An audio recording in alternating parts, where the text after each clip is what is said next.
তাফাররাকু, ঐক্যবদ্ধভাবে একটি প্ল্যাটফর্মে এসে আল্লাহর বান্দা হিসাবে, একই আকাশের নিচে বসবাসকারী হিসাবে, বিশ্বনবীর উম্মাহ হিসাবে তোমাদেরকে ঐক্যবদ্ধভাবে একটি প্ল্যাটফর্মে এসে আল্লাহর কোরআনকে আঁকড়ে ধরতে হবে। আমরা রাজি আছি না?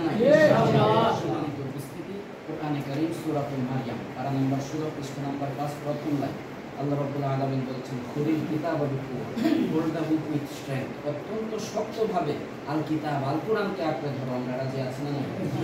সম্মানিত উপস্থিতি, আমাদের আরেকটা কাজ করতে হবে, সেটা হচ্ছে আমরা যে কাজ করব সেটা করতে হবে পরামর্শের ভিত্তিতে।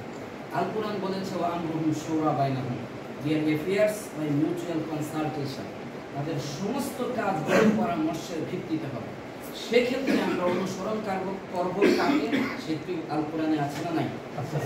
কোরআনে কারীম সূরাতুন নিসা অধ্যায় 4 আয়াত নম্বর 59 59 আল্লাহ রাব্বুল আলামিন বললেন, ইয়া আইয়ুহাল্লাযীনা আমানু, আল্লাহ ডেকে বলছেন ও বিলিভার্স, ও পৃথিবীর বিশ্বাসীরা, ঈমানদাররা, আতিউল্লাহ ওয়া আতিউর রাসূল, আল্লাহকে মানতে হবে, আল্লাহর রাসূলকে মানতে হবে। ওয়া উলুল আমরি মিনকুম, তোমাদের মধ্যে আমির যারা, উলুল আমর যারা, দায়িত্বশীল যারা, তাদের নেতৃত্ব মেনে চলতে হবে। আল্লাহু আকবার। সেক্ষেত্রে কোরআন মানতে গিয়ে, হাদিস মানতে গিয়ে, আমিরের নেতৃত্ব মানতে গিয়ে সমাজে বিভিন্ন সমস্যা হতে পারে, বিভিন্ন ভয় থেকে আসতে পারে। আমরা পরিষ্কার জানিয়ে দেব, আল্লাহকে সেওয়ার কিসি কো হাম নেহি ডরতে হে, আল্লাহকে ছাড়া পৃথিবীর কোনো পরাশক্তিকে আমরা ভয় করি না।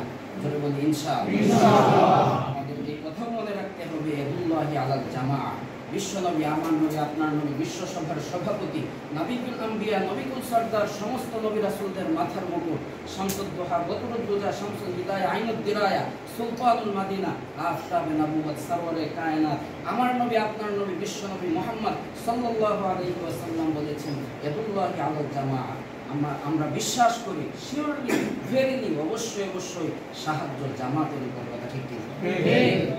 উপস্থিতি, আমরা যদি ঐক্যবদ্ধ থাকতে পারি, একটি প্ল্যাটফর্মে আসতে পারি, তাহলে সে দূরে নয়, যেদিন বাংলার জমিনে কালিমায়ে তৈয়্যিবা খচিত সবুজ হেলালি নিশান উড়বে। কথা ঠিক কি?